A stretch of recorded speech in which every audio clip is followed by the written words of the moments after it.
ইসরায়েলের স্থল অভিযানের হুমকি মোকাবেলায় সম্পূর্ণ প্রস্তুত থাকার পাল্টা হুঁশিয়ারি হিজবুল্লাহ। ভারত ছাড়া গতি নেই বাংলাদেশের, আবারও বেফাঁস মন্তব্য হাসিনা মিত্র মোদী সরকারের এক নেতার। নেপালে ভয়াবহ বন্যায় মৃতের সংখ্যা 200-র কাছাকাছি, পরিস্থিতির আরও অবনতির শঙ্কা। আসসালামু আলাইকুম, দেখছিলেন Bangla vision world news headline. লেবাননে স্থল নৌ বিমান পথে ত্রিমুখী হামলার হুমকি দিয়েছে ইসরায়েল। স্থলযুদ্ধের জন্য সীমান্তে সেনারা প্রস্তুত আছে বলে জানিয়েছে দেশটির প্রতিরক্ষামন্ত্রী ইয়োভ গালান্ত। তবে তাদের স্থল অভিযান প্রতিরোধে হিজবুল্লাহ পুরোপুরি প্রস্তুত আছে বলে পাল্টা হুঁশিয়ারি দিয়েছেন সংগঠনটির দ্বিতীয় সর্বোচ্চ নেতা শেখ নাঈম কাশেম। জানান, নসরুল্লাহ সহ শীর্ষ 20 নেতা নিহত হলেও অক্ষত আছে হিজবুল্লাহর সামরিক সক্ষমতা। এই সংঘাত দীর্ঘস্থায়ী হবে বলে সতর্ক করে দিয়েছেন শেখ নাঈম। গেল শুক্রবার ইসরায়েলের হামলায় হিজবুল্লাহর সর্বোচ্চ নেতা হাসান নাসরুল্লাহ নিহতের পর সশস্ত্র সংগঠনটির শীর্ষস্থানীয় কোনো নেতার প্রথম ভাষণ এটি। শেখ নাঈম দৃঢ় কণ্ঠে জানিয়ে দেন, শীর্ষ নেতাদের শাহাদাতের পরও লক্ষ্য থেকে বিচ্যুত না হয়ে একই গতিতে এগোবে হিজবুল্লাহ। তিনি জানিয়েছেন, মান যাচাইয়ের কৌশলী পদক্ষেপের মাধ্যমে খুব শিগগিরই প্রয়াত নেতা নাসরুল্লাহর উত্তরসূরি নির্বাচন করা হবে। হুঁশিয়ার করে বলেছেন, আগ্রাসন প্রতিরোধে প্রস্তুত আছেন হিজবুল্লাহর সহ প্রতিরোধ বাহিনীর যোদ্ধারা। শেখ নাঈম বলেন, লেবাননে গণহত্যা চালিয়ে বাড়িঘরের চিহ্ন মুছে ফেলতে চাচ্ছে ইসরায়েল, আর এতে অস্ত্র, অর্থ আর নৈতিক সমর্থনদাতা হিসেবে যুক্তরাষ্ট্রের দিকে আঙুল তুলেছেন তিনি। এদিকে যে কোনো সময় লেবাননের ভেতরে বৃহৎ পরিসরে স্থল অভিযান শুরুর ইঙ্গিত দিয়েছেন ইসরায়েলের প্রতিরক্ষামন্ত্রী গালান্ত। সেনাদের মনোবল বাড়াতে আর যুদ্ধ প্রস্তুতি দেখতে লেবানন সীমান্তে গিয়ে এই হুমকি দেন তিনি। এর আগেই লেবাননের দক্ষিণ সীমান্তবর্তী 3টি এলাকায় অভিযান চালিয়েছে সেনারা। এদিকে ফিলিস্তিন, লেবানন ও ইয়েমেন, ইসরায়েলের লক্ষ্যবস্তু এখন ইরান সমর্থিত এই 3 দেশ। মুহুর্মুহু বিমান মিসাইল হামলায় সাধারণ জনগণের প্রাণ কেড়ে নিচ্ছে ইসরায়েলি বাহিনী। হামলার হাত থেকে রেহাই পাচ্ছে না এই 3 দেশের সশস্ত্র গোষ্ঠীগুলোর শীর্ষ নেতারাও। গেল 24 ঘন্টায় লেবাননে 105, গাজায় 24 এবং ইয়েমেনে কমপক্ষে 4 জনকে হত্যা করেছে ইসরায়েলি সেনারা। প্রতিপক্ষের হুঁশিয়ারি তোয়াক্কা না করে সময়ের সাথে সাথে হামলার তীব্রতা বাড়িয়ে চলেছে গণহত্যায় বেপরোয়া নেতানিয়াহু প্রশাসন। নাকচ করে দিচ্ছে যুদ্ধবিরতির আহ্বানও। শহীদ আরাফাতের ডেস্ক রিপোর্ট। ইসরায়েলি হামলায় বিধ্বস্ত ফিলিস্তিন ও লেবানন। সাধারণ মানুষের পাশাপাশি হত্যা করা হচ্ছে একের পর এক শীর্ষ নেতাকে। গাজাকে ধ্বংসপুরী বানানোর পর ইসরায়েলের প্রধান টার্গেট এখন লেবানন। দেশটিতে গেল 1 সপ্তাহে 8 শতাধিক মানুষকে হত্যা করেছে ইসরায়েলি সেনারা। 24 ঘন্টায় সেই সংখ্যা 1 শতাধিক। প্রথমবারের মতো লেবাননের রাজধানী বৈরুতের কোলাই এলাকায় হামলা করেছে তারা। লেবাননের জবুত শহরে একই পরিবারের 17 জনকে হত্যা করেছে ইসরায়েলি বাহিনী। স্থল অভিযান চালাতে সীমান্তে সামরিক সরঞ্জাম বাড়ানো হচ্ছে। শঙ্কা, যে কোনো সময় লেবাননে ঢুকে চালাবে হত্যাযজ্ঞ। এদিকে ইয়েমেনে হুতি বিদ্রোহীদের লক্ষ্য করে বিমান হামলা চালিয়েছে ইসরায়েল। দেশটির রাস ইসা ও হুদাইদা সমুদ্র বন্দর লক্ষ্য করে চালানো এসব হামলায় কমপক্ষে 4 জন প্রাণ হারিয়েছেন। তাদের মধ্যে 3 জন বিদ্যুৎ প্রকৌশলী ও 1 জন বন্দরকর্মী। এ ঘটনার নিন্দা জানিয়েছে ইরান। প্রতিশোধ নেওয়ার হুঁশিয়ারি উচ্চারণ করেছে ইয়েমেনের হুতি যোদ্ধারা। গাজায় হামলা অব্যাহত রেখেছে নেতানিয়াহু প্রশাসন। টানা 12 মাস ধরে চালানো হামলায় হত্যার শিকার হয়েছে 41,500-র বেশি ফিলিস্তিনি। এর মধ্যে শিশুর সংখ্যায় প্রায় 17,000। হামাসের বিরুদ্ধে অভিযানের কথা বলে এসব নিরীহ শিশুকে হত্যা করছে ইসরায়েলি বাহিনী। গেল 24 ঘন্টায় গাজায় 28 জন ফিলিস্তিনির প্রাণহানি হয়েছে। জাতিসংঘের নিরাপত্তা পরিষদ সহ বিশ্ব মোড়লদের আলোচনায় বারবার গাজায় যুদ্ধবিরতি প্রাধান্য পেলেও আসেনি কার্যকর সমাধান। ইসরায়েলি প্রধানমন্ত্রী বেনয়ামিন নেতানিয়াহুর বিরোধিতায় গাজাবাসীর জীবনে শান্তি ফিরিয়ে আনা এখনও সম্ভব হয়নি। বিশ্লেষকরা বলছেন, গাজা থেকে লেবাননে ছড়িয়ে পড়া যুদ্ধ মধ্যপ্রাচ্যে যে উত্তাপ ছড়াচ্ছে তার কার্যকর সমাধান নিকট ভবিষ্যতে সম্ভব নয়। Shahid Arafat, Bangla Vision news desk. আরেকটি গাজা ভূখণ্ডে পরিণত হতে যাচ্ছে কি লেবানন? গাজার মতোই লেবানন জুড়ে ইসরায়েলের তীব্র বিমান হামলা শুরুর পরই এই প্রশ্ন উঠেছে। ইসরায়েলি হামলা থেকে বাঁচতে ঘরবাড়ি ফেরে পালিয়ে যাচ্ছে নারী ও শিশু সহ অসংখ্য পরিবার। বাস্তুচ্যুত হয়েছে হাজার হাজার মানুষ। ঠিক যেন মৃত্যুপুরী গাজার দৃশ্যগুলোরই পুনরাবৃত্তি ঘটছে লেবাননে। মীর ফজলে রাব্বির ডেস্ক রিপোর্ট। একের পর এক ইসরায়েলি হামলায় ফিলিস্তিনের গাজা যখন প্রায় ধুলোর সঙ্গে মিশে গেছে, তখন হঠাৎ করেই শুরু হলো ইসরায়েল লেবানন সংঘাত। ইসরায়েলের নজিরবিহীন হামলায় লেবানন তো বটেই, হতভম্ব পুরো বিশ্ব। লেবানন জুড়ে একযোগে পেজার ডিভাইস বিস্ফোরণ, শহরগুলোতে ইসরায়েলের ব্যাপক বিমান হামলা এবং হিজবুল্লাহ প্রধান হাসান নাসরুল্লাহর মৃত্যু নতুন একটি যুদ্ধের সূত্রপাত করেছে। লেবাননে ইসরায়েলের হামলায় দেশটিতে মর্মান্তিক মানবিক সংকট তৈরি হয়েছে। মাত্র কয়েকদিনের ব্যবধানে লেবানন জুড়ে প্রাণ হারিয়েছেন শত শত মানুষ। নিহতদের মধ্যে অনেক নারী এবং শিশুও আছে। হামলা থেকে বাঁচতে নিজের ঘরবাড়ি ফেলে পালিয়ে যাচ্ছে অসংখ্য পরিবার। বাস্তুচ্যুত হয়েছে হাজার হাজার মানুষ। ঠিক যেন মৃত্যুপুরী গাজার দৃশ্যগুলোরই পুনরাবৃত্তি ঘটছে এই লেবাননে। হামলার ভয়াবহতা থেকে বাঁচতে লেবাননের দক্ষিণ শহরের সমুদ্রের ধারে আশ্রয় নিচ্ছেন অনেকেই। প্রাণ বাঁচাতে নিজেদের ঘরবাড়ি ও মূল্যবান জিনিস ফেলে রেখেই উদ্বাস্তুর মতো জীবনকে বরণ করে নিতে বাধ্য হচ্ছেন তারা। আল্লাহ এই দেশ ও সমস্ত লেবাননকে রক্ষা করুন। এখানে আমরা সবাই এক সম্প্রদায় হয়ে বাঁচতে চাই। হাসান নাসরুল্লাহর মৃত্যু শুধু লেবানন নয়, সমগ্র বিশ্বকেই প্রভাবিত করেছে। লেবানিজ, ফিলিস্তিনি, সিরিয়ান সবার উপরেই এর প্রভাব পড়েছে। ইনশাআল্লাহ যতক্ষণ না আমরা গাজার জনগণ এবং লেবাননের বাস্তুচ্যুত লোকদের জন্য প্রতিশোধ না নিচ্ছি, ততক্ষণ পর্যন্ত যুদ্ধ চলবে। লেবাননে ইসরায়েলের এমন আকস্মিক হামলার পর স্বাভাবিকভাবেই প্রশ্ন উঠছে, হঠাৎ করেই কেন এমন বিধ্বংসী হয়ে উঠল নেতানিয়াহু বাহিনী? যুক্তরাজ্য ভিত্তিক থিঙ্ক ট্যাঙ্ক চেথাম হাউসের একটি বিশ্লেষণে বলা হয়েছে, লেবাননে ইসরায়েলের হামলার কারণ হিসেবে অনেক কিছু সামনে আসলেও মূল ঘটনা ভিন্ন। আর সেটি হলো গাজা যুদ্ধ থেকে সবার দৃষ্টি সরিয়ে নেওয়া। গাজা থেকে বের হয়ে আসার কোনো কৌশল ইসরায়েলের নেই এবং তারা কী পরিকল্পনা করছে সেটাও স্পষ্ট করেনি। ইসরায়েল ফিলিস্তিন প্রক্রিয়ার কথাও তারা বলছে না। এমন অবস্থায় লেবাননে এই অপারেশনের ফলে এরই মধ্যে গাজার দিক থেকে সবার দৃষ্টি সরে গেছে। এছাড়া ইসরায়েলি জনগণ ক্রমশ অধৈর্য হয়ে উঠেছে। যুদ্ধবিরতি চুক্তি এবং জিম্মিদের ফিরিয়ে আনার জন্য নেতানিয়াহুর ওপর চাপ বাড়ছে। ফলে অভ্যন্তরীণ চাপ কমাতে নতুন যুদ্ধক্ষেত্র তৈরির কৌশল নিয়েই হয়তো আগাচ্ছেন নেতানিয়াহু। ইসরায়েলি হামলার বিরুদ্ধে প্রতিশোধমূলক পদক্ষেপ নেওয়া হবে বলে প্রতিক্রিয়া জানিয়েছে হিজবুল্লাহ গোষ্ঠী। দুই পক্ষের মধ্যে ইতোমধ্যে সীমান্তে গুলি বিনিময় শুরু হয়েছে। ইসরায়েলকে লক্ষ্য করে রকেট ও অন্যান্য গোলাবারুদ ছুড়েও জবাব দিচ্ছে হিজবুল্লাহরা। আর এই সংঘাত একটি বৃহত্তর আঞ্চলিক সংঘাতের উদ্বেগ বাড়িয়েছে। ফলে প্রশ্ন উঠছে, তাহলে কি আরেকটি গাজায় পরিণত হতে চলছে লেবানন? মীর ফজলে রাব্বি, বাংলা ভিশন। জাতিসংঘের সাধারণ পরিষদের অধিবেশনে দাঁড়িয়ে এবার স্বাধীন ফিলিস্তিন রাষ্ট্র প্রতিষ্ঠার আহ্বান জানিয়েছে চীন। অধিবেশনে দেয়া ভাষণে দেশটির পররাষ্ট্রমন্ত্রী ওয়াং ই বলেন, যুগের পর যুগ ফিলিস্তিনিরা যেভাবে নিপীড়ন ও আগ্রাসনের শিকার তা কোনোভাবেই মেনে নেওয়া যায় না। আগ্রাসনের শিকার ফিলিস্তিনকে বিশ্ব বিবেকের সবচেয়ে বড় ক্ষত বলে অভিহিত করেন তিনি। ভাষণে বৈশ্বিক শান্তি নিশ্চিতে সমঝোতার মাধ্যমে ইউক্রেন যুদ্ধ বন্ধের আহ্বান জানান ওয়াং ই। হিজল জুবাইরের ডেস্ক রিপোর্ট।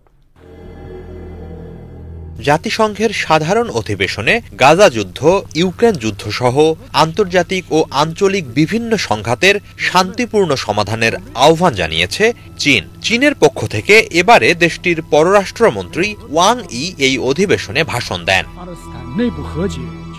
শান্তি বর্তমান বিশ্বের সবচেয়ে মূল্যবান সম্পদ উল্লেখ করে ওয়াং বলেন, শান্তি স্থাপন ছাড়া উন্নয়ন বা পারস্পরিক সহযোগিতা সম্ভব নয়। শান্তি স্থাপনের সামান্যতম সুযোগ থাকলেও তা কাজে লাগানো প্রয়োজন। শান্তির প্রশ্নে অবিলম্বে গাজা যুদ্ধ বন্ধ ও ফিলিস্তিন রাষ্ট্র প্রতিষ্ঠার রূপরেখা প্রণয়নে যুক্তরাষ্ট্র ও পশ্চিমা দেশগুলোকে তাগিদ দিয়েছেন চীনের পররাষ্ট্রমন্ত্রী। বর্তমানে বিশ্ববাসীর বিবেকে সবচেয়ে বড় ক্ষত ফিলিস্তিন। লেবাননেও যুদ্ধ ছড়িয়ে পড়েছে, কিন্তু ক্ষমতার আগ্রাসন কখনোই ন্যায় বিচারের বিকল্প হতে পারে না। ফিলিস্তিনের স্বাধীন রাষ্ট্র হিসাবে প্রতিষ্ঠা পাওয়ার সুদীর্ঘ ইচ্ছাকে আর পাশ কাটানোর সুযোগ নেই। যুগের পর যুগ ফিলিস্তিনিরা যে ঐতিহাসিক অবিচারের শিকার, তাকেও উপেক্ষার কোনো সুযোগ নেই। গাজায় একটি স্থায়ী যুদ্ধবিরতি কার্যকরে আর বিলম্ব করা চলে না।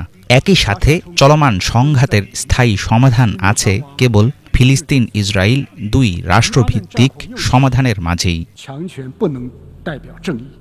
চীন সবসময়ই ফিলিস্তিনিদের অধিকার প্রতিষ্ঠা ও জাতিসংঘে ফিলিস্তিনের পূর্ণ সদস্যপদ পাওয়ার প্রতি সংহতি জানায়। আগামীতেও এই ধারা অব্যাহত রাখার অঙ্গীকার করেন ওয়াং ই। এদিকে কূটনৈতিক প্রচেষ্টার মাধ্যমে ইউক্রেন যুদ্ধের সমাপ্তি টানা প্রয়োজন বলেও অভিমত জানান চীনের পররাষ্ট্রমন্ত্রী। যুক্তরাষ্ট্র ও পশ্চিমাদের যুদ্ধে উস্কানি না দিয়ে সমাধানের পথ খোঁজার আহ্বান জানিয়েছেন তিনি। ওয়াং বলেন, আলোচনার মাধ্যমে এই যুদ্ধ শেষ করার ব্যাপারে চীন ব্রাজিলের সঙ্গে একজোট হয়ে কাজ করছে। অন্যদেরও একই পথ অনুসরণ করা প্রয়োজন। হিজল জোবায়ের, বাংলা ভিশন। সরকারের নীতি নির্ধারণী কর্মকাণ্ডে তরুণ প্রজন্মকে আরও অন্তর্ভুক্ত করার ইঙ্গিত দিয়েছেন অন্তর্বর্তী সরকারের প্রধান উপদেষ্টা ডক্টর মোহাম্মদ ইউনূস। জাপানের একটি সম্প্রচার মাধ্যমে দেয়া সাক্ষাৎকারে দ্রুত সংস্কার ও নির্বাচনে দৃঢ় প্রত্যয় জানিয়েছেন তিনি। যুক্তরাষ্ট্রের নিউ ইয়র্কে জাপানের রাষ্ট্রীয় সম্প্রচার মাধ্যম NHK ওয়ার্ল্ডকে দেয়া সাক্ষাৎকারে ডক্টর ইউনূস জানিয়েছেন, অন্তর্বর্তী সরকারের কাজ হচ্ছে দ্রুততম সময়ে সংস্কার করে নির্বাচনের আয়োজন করা। যে কোনো ব্যর্থতা স্বীকার করতে অন্তর্বর্তী সরকার প্রস্তুত বলেও জানিয়েছেন তিনি। গত 5 আগস্ট হাসিনা সরকারের পতনে ছাত্রদের ত্যাগের কথা উল্লেখ করে রাষ্ট্রের নীতি নির্ধারণে তরুণ প্রজন্মের সম্পৃক্ততা আরও বাড়াতে উদ্যোগ নেওয়ার ইঙ্গিত দিয়েছেন ডক্টর ইউনূস। সাক্ষাৎকারে বাংলাদেশের অর্থনীতি পুনর্গঠন ও গণতন্ত্রকে আরও শক্তিশালী করতে জাপানের সাথে সহযোগিতামূলক সম্পর্কের গুরুত্ব তুলে ধরেছেন প্রধান উপদেষ্টা।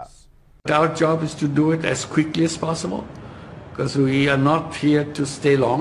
আমাদের কাজ হচ্ছে দ্রুত সংস্কার করা। যেহেতু দীর্ঘ সময় ক্ষমতায় থাকা আমাদের উদ্দেশ্য না, তাই দ্রুত সংস্কার করে নির্বাচনের পরিবেশ তৈরি করতে চাই। ততদিন পর্যন্ত সবাইকে ধৈর্য ধরতে হবে। তরুণরা জানে তারা কি চায়। অন্তর্বর্তী সরকার তরুণ প্রজন্মের মেধা এবং চিন্তাভাবনার মূল্যায়ন করে। এদিকে বাংলাদেশ নিয়ে এবার আরও একটি বেফাঁস ও বিতর্কিত মন্তব্য করে আলোচনা ও সমালোচনার জন্ম দিয়েছেন ভারতের ক্ষমতাসীন মোদী সরকারের সদস্য ও ত্রিপুরা রাজ্যের মুখ্যমন্ত্রী মানিক সাহা। গেল শুক্রবার আগরতলায় দেয়া এক রাষ্ট্রীয় অনুষ্ঠানে তিনি বলেন, ভারত ছাড়া বাংলাদেশের উন্নতি হবে না। এর আগে বাংলাদেশিদের কখনো উইপোকা, কখনো বঙ্গোপসাগরে নিক্ষেপ করার হুমকি, আবার কখনো উল্টো করে ঝুলিয়ে হুমকি দিয়ে ব্যাপক সমালোচনার মুখে মোদী সরকারের নেতারা। হাফিজুল ইসলামের ডেস্ক রিপোর্ট। অর্ডারগুলো আছে যাতে কেউ না আসতে পারে সেই ব্যবস্থা আমরা করেছি। এই মুহূর্তে আমরা কাউকে অ্যালাউ করি। কূটনৈতিক শৈত্যপ্রবাহে শীতল বাংলাদেশ ভারত সম্পর্ক। দ্বিপাক্ষিক বৈরিতা দূর করার বদলে ঘৃণার রাজনীতি উস্কে দিচ্ছে ক্ষমতাসীন প্রধানমন্ত্রী নরেন্দ্র মোদী ও তার দল বিজেপি। একের পর এক বেফাঁস মন্তব্য করেই চলছেন দলটির শীর্ষ নেতারা। ভারতকে ছাড়া বাংলাদেশের গতি নেই। সম্প্রতি এমন বক্তব্য দিয়েছেন ত্রিপুরার মুখ্যমন্ত্রী মানিক সাহা। কখনো উইপোকা, কখনো বঙ্গোপসাগরে নিক্ষেপ করার হুমকি, আবার কখনো উল্টো করে ঝুলিয়ে শায়েস্তা করার শাসানি। বাংলাদেশিদের নিয়ে কেন এত ক্ষোভ বিজেপির? Here you have seen that we are supplying the electricity right now. Right. So I think temporarily there may be, but in the long run I doubt. গত 27 সেপ্টেম্বর শুক্রবার বিশ্ব পর্যটন দিবস উপলক্ষে ত্রিপুরার আগরতলায় আয়োজন করা হয় এক রাষ্ট্রীয় অনুষ্ঠান। সেখানে বাংলাদেশ নিয়ে রাজ্যটির মুখ্যমন্ত্রী মানিক সাহার মন্তব্যের খবর প্রকাশ করে ভারতীয় সংবাদ মাধ্যম দ্য টেলিগ্রাফ। সেখানে দেখা যায় বাংলাদেশের স্বাধীনতা সংগ্রামে ভারতের অবদান মনে রাখার কথা স্মরণ করিয়ে দিচ্ছেন বিজেপি নেতা। বাংলাদেশ নিয়ে কথা বলে কোনো লাভ নেই। আমরা ভেবেছিলাম দ্রুতই শুরু হবে বাংলাদেশ ভারত ফ্লাইট, কিন্তু সেখানকার বর্তমান পরিস্থিতি একসময় না একসময় বিমান যাতায়াত ব্যবস্থা ঠিকই চালু হবে, তবে ভারত ছাড়া বাংলাদেশের অবস্থার উন্নতি হবে না। বাংলাদেশের স্বাধীনতায় আমাদের সেনাবাহিনী যে ত্যাগ স্বীকার করেছে এবং আমাদের জনগণ যে সহায়তা দিয়েছে, সেই সব কিছু তাদের বোঝা উচিত, ভুলে গেলে চলবে না। আমি বাংলাদেশিদের বারবার বলবো, মনে রাখবেন ত্রিপুরার জনগণ কিভাবে আপনাদের স্বাধীনতার জন্য সাহায্য করেছিল। যেভাবে পেরেছি সাহায্য দিয়েছি। বাংলাদেশ এখন যেভাবে চলছে সেভাবে চলতে পারে না। বিগত 3 দশকের আওয়ামী লীগ শাসনামলে বাংলাদেশ নিয়ে ভারতের জনপ্রতিনিধিদের এমন কুকথার কোনো জোরালো প্রতিবাদ করেনি তৎকালীন হাসিনা সরকার, যার ফলে ক্রমেই বেড়েছে বেমানান ভাষায় বাংলাদেশকে হেয় করার প্রবণতা। কিন্তু বারবার কেন বাংলাদেশিদের টার্গেট করেন বিজেপি নেতারা? বিবিসি বাংলার এক প্রতিবেদনে এই প্রশ্নের জবাব দিয়েছেন হিন্দুত্ববাদী রাজনীতির একজন গবেষক। বিজেপির মতো সংগঠন সব সময়ই একটা অপরপক্ষ খাড়া করার চেষ্টা করে। হিন্দুত্ববাদী সংগঠনগুলোর কাছে সেই অপরপক্ষ হচ্ছে মুসলমানরা। সব মুসলমানকেই সেজন্য এরা বহিরাগত বলার চেষ্টা করে। এতদিন তাদের কাছে অপরপক্ষ ছিল পাকিস্তান, কিন্তু গত বছর দশেক ধরে দেখা যাচ্ছে বাংলাদেশকেও এরা টার্গেট করছে। বাংলাদেশিদের অনুপ্রবেশকে কেন্দ্র করে তারা যে রাজনীতি করে সেটা পুরো পূর্ব ভারতেই করছে তারা। নিজেদের সমর্থক ও ভোটদাতাদের খুশি রাখতে বাংলাদেশিদের নিয়ে বহুদিন থেকেই ঘৃণার রাজনীতি করে আসছে বিজেপির মতো দল। ধর্মীয় বিভেদ তৈরি করে তারা উস্কে দেয় সাধারণ জনগণকে। স্বৈরাচারী হাসিনা সরকারের আমলে কোনো প্রতিবাদ না হলেও সম্প্রতি অমিত শাহের এক বক্তব্যের তীব্র প্রতিবাদ জানিয়েছিল বাংলাদেশের অন্তর্বর্তী সরকার। বিশ্লেষকরা বলছেন, দুই দেশের বৈরী সম্পর্কের বরফ গলাতে হলে বন্ধ করতে হবে এমন বেফাঁস মন্তব্য। হাফিজুল ইসলাম, বাংলা ভিশন। নেপালে ভারী বৃষ্টি ও বন্যার জেরে মৃতের সংখ্যা বেড়ে দাঁড়িয়েছে ১৯২ জনে। এ ঘটনায় নিখোঁজ আছে অর্ধ শতাধিক। গেল শুক্রবার দেশটিতে ভারী বৃষ্টিপাত শুরু হয়। এতে রাজধানী কাঠমান্ডু সহ বিভিন্ন স্থানে দেখা দেয় বন্যা ও ভূমিধস। বাড়ছে মৃতের সংখ্যাও। রবিবার রাতেও ১৪ জনের লাশ উদ্ধার করে উদ্ধারকর্মীরা। উদ্ধার অভিযানে ব্যবহার করা হচ্ছে হেলিকপ্টার, মোটরবোট ও ভেলা। এর মধ্যে ৩৫০০ বেশি মানুষকে নিরাপদ স্থানে সরিয়ে নিয়েছে প্রশাসন। আহত শতাধিক মানুষকে চিকিৎসা, খাবার ও অন্যান্য জরুরি সেবা দেয়া হচ্ছে। বন্যার কারণে শিক্ষা প্রতিষ্ঠান ৩ দিনের ছুটি ঘোষণা করেছে সরকার। আগামী কয়েকদিন বৃষ্টিপাত অব্যাহত থাকার আভাস দিয়েছেন আবহাওয়াবিদরা।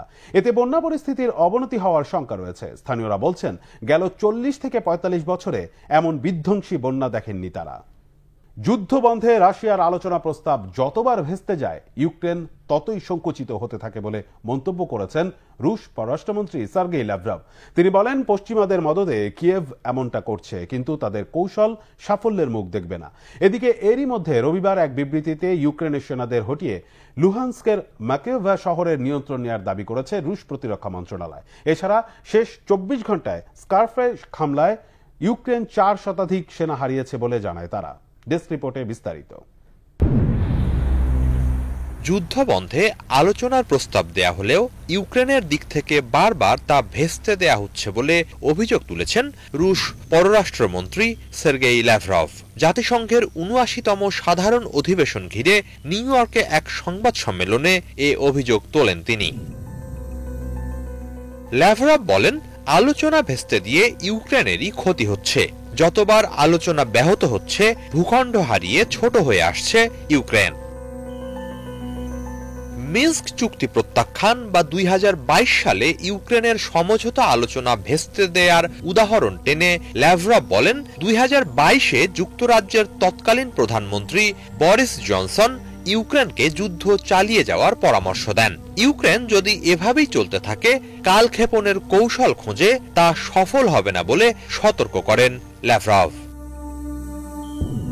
তিনি বলেন, যুদ্ধ বন্ধ করতে হলে মূল সমস্যাগুলো খুঁজে বের করে সমাধান করতে হবে। মূল সমস্যার একটি ইউক্রেনের ন্যাটোতে যোগ দেওয়ার প্রচেষ্টা। রাশিয়ার আপত্তির জায়গাগুলো স্পষ্ট, সেগুলোর সমাধান করার আহ্বান জানান ল্যাভরভ।